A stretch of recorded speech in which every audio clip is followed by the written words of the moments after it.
I never thought life could be so picture perfect. My name is Claire, and just 6 months ago, I married the love of my life, Alex. We're both 28, ambitious, and we've been together since college. We recently bought a cozy house in the suburbs, a place we could truly call our own. Alex works in finance, and I'm in marketing. We're the couple that has it all, or so it seemed. One evening, I was setting the table for dinner, waiting for Alex to come home. He'd been working late a lot lately. Just then, my younger sister Lily dropped by. She lives nearby with her husband, Mike. Lily's always been more than a sister to me. She's my confidant, my best friend. "Hey, Claire, dinner for two again?" Lily asked as she breezed into the kitchen. I forced a smile. "Yeah, Alex has been swamped at work, lots of late nights." She grabbed an apple from the fruit bowl and sat at the kitchen island. "You worry too much, sis. Alex is just climbing that corporate ladder. You should be proud." I shrugged, pouring us both a glass of wine. "I guess you're right, it's just... he seems so distant lately." Lily sipped her wine, her brows furrowing a bit. "Distant how?" I sighed, picking at my salad. "He's just not himself. Short answers, always tired, and when he's home, it's like he's not really here." Lily reached across the table, giving my hand a reassuring squeeze. "Work can be a beast. Give it some time. He's probably just stressed." "Yeah, maybe." I tried to shake off the feeling of unease. The front door opened, and Alex walked in, looking tired but managing a smile. "Hey, love! Hey, Lily!" Lily waved. "Hey, workaholic! You're missing out on your wife's amazing cooking." Alex chuckled, hanging his coat. "I know, I'm the worst. Sorry, babe. Work's just crazy right now." I smiled weakly. "It's okay. Dinner's ready." We sat down to eat, but the conversation was forced. Alex seemed a million miles away, lost in his thoughts. After dinner, he excused himself to make some calls for work. I cleaned up, feeling a knot of worry in my stomach. Lily watched me for a moment. "Claire, don't let this get to you. He's just busy. It happens." I nodded, not entirely convinced.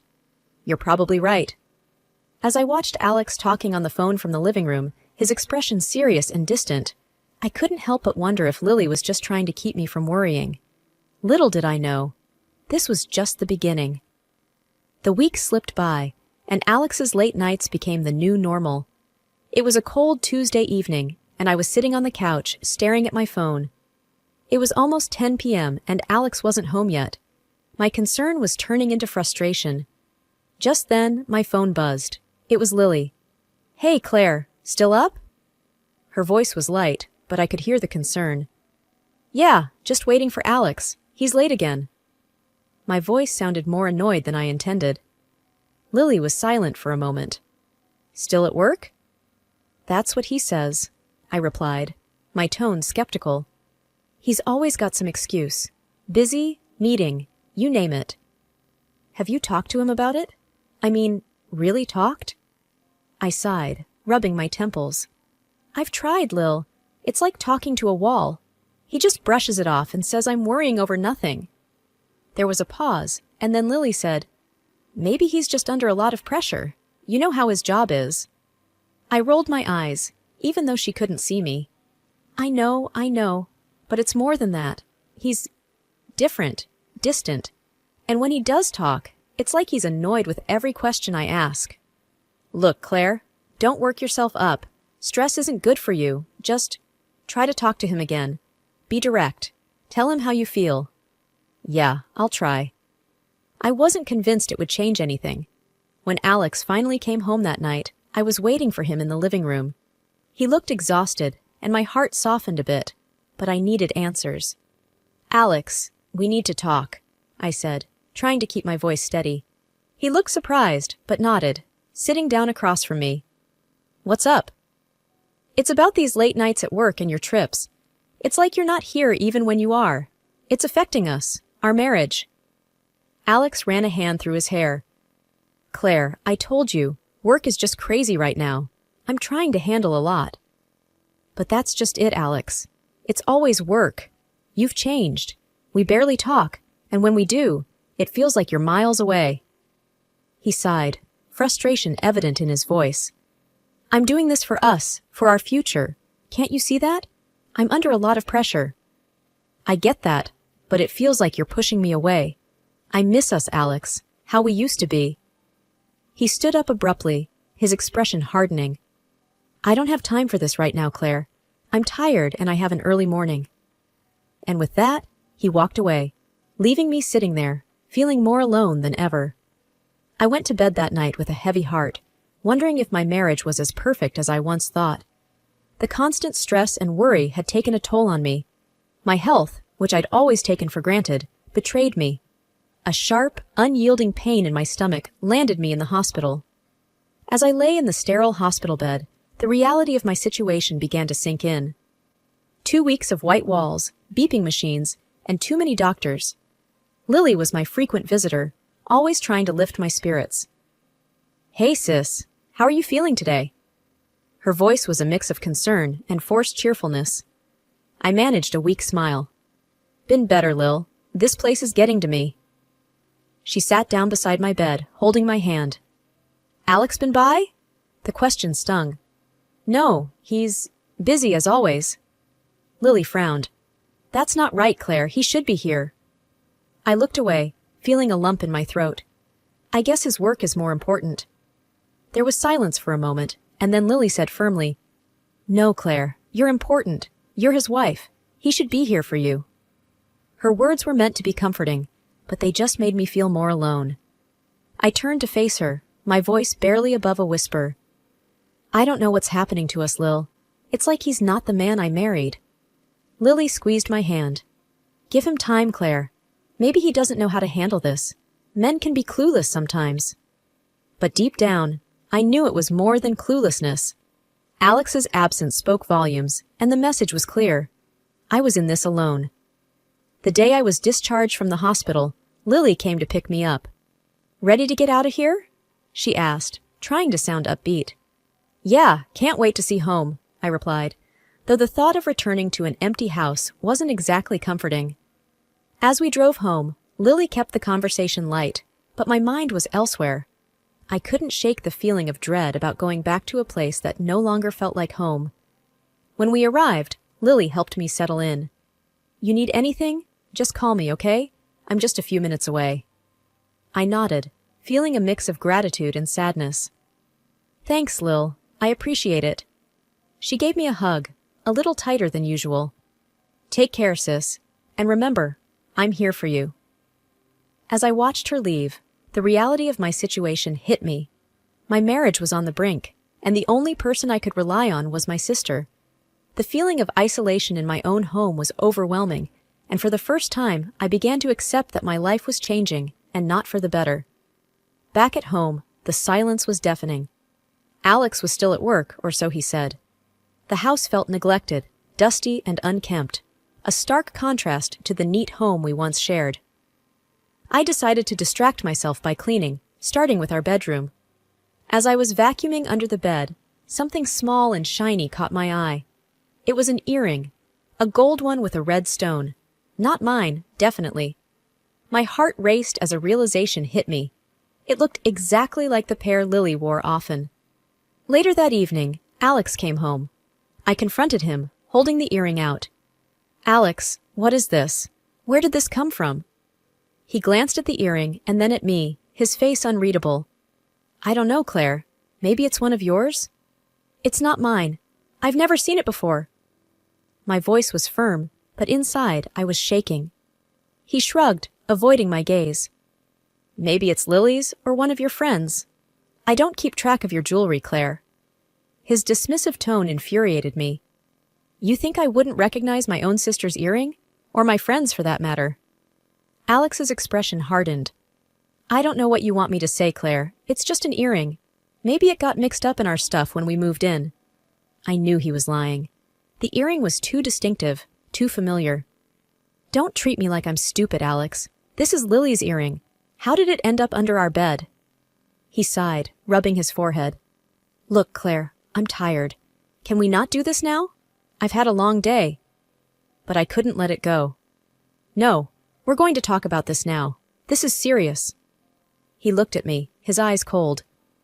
I'm not having this conversation, Claire. You're blowing this out of proportion. With that, he walked away, leaving me standing there, the earrings still in my hand. My mind was racing with thoughts. Was there something going on between Alex and Lily? No, it couldn't be. But the doubt had already planted itself in my mind. I couldn't sleep that night. The earring lay on my nightstand, a glaring symbol of betrayal. I recalled the looks exchanged between Alex and Lily, the times they were alone together.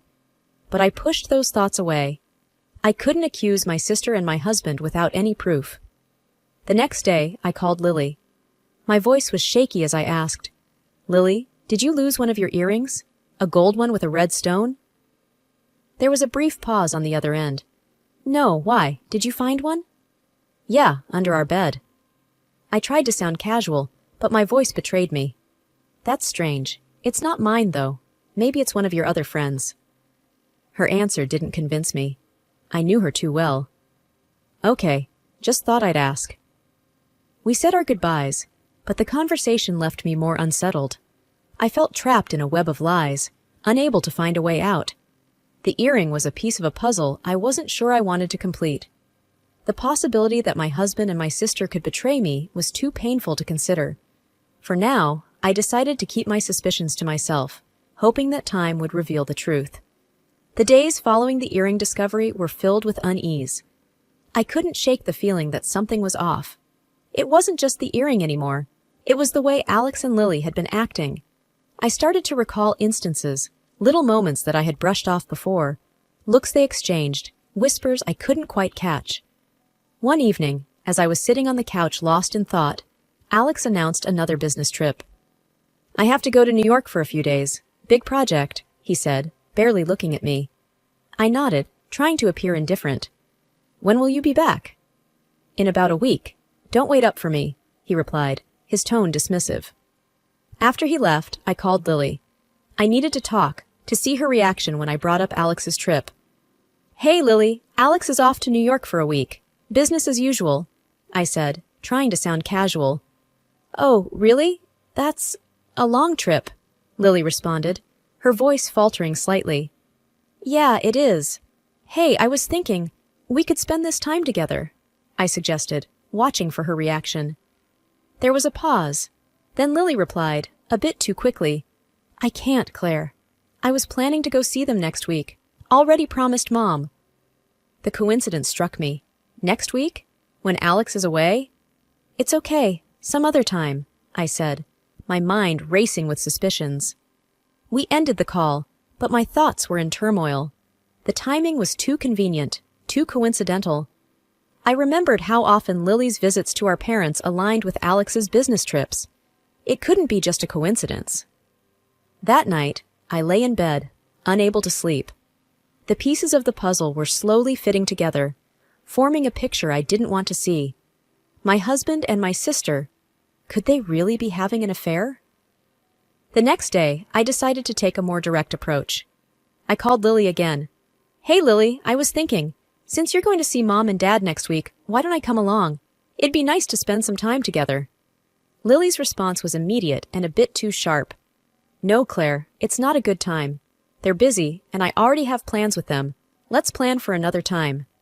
Her tone, her excuses, they didn't add up. "Are you sure? I really don't mind." "Claire," I said no. "It's just not a good time," Lily snapped, her voice tinged with irritation. The nagging suspicion about Alex and Lily wouldn't leave me. It was like a constant buzz in my head. One night, after Alex had fallen asleep, I made a decision that I never thought I'd have to. I crept quietly to his side of the bed and carefully picked up his phone. My hands were shaking as I unlocked it. I knew it was wrong, but I had to know. I went through his messages first. Nothing. Then his emails. Again, nothing out of the ordinary. But when I checked his browser history, I found it. A booking confirmation for a hotel in New York.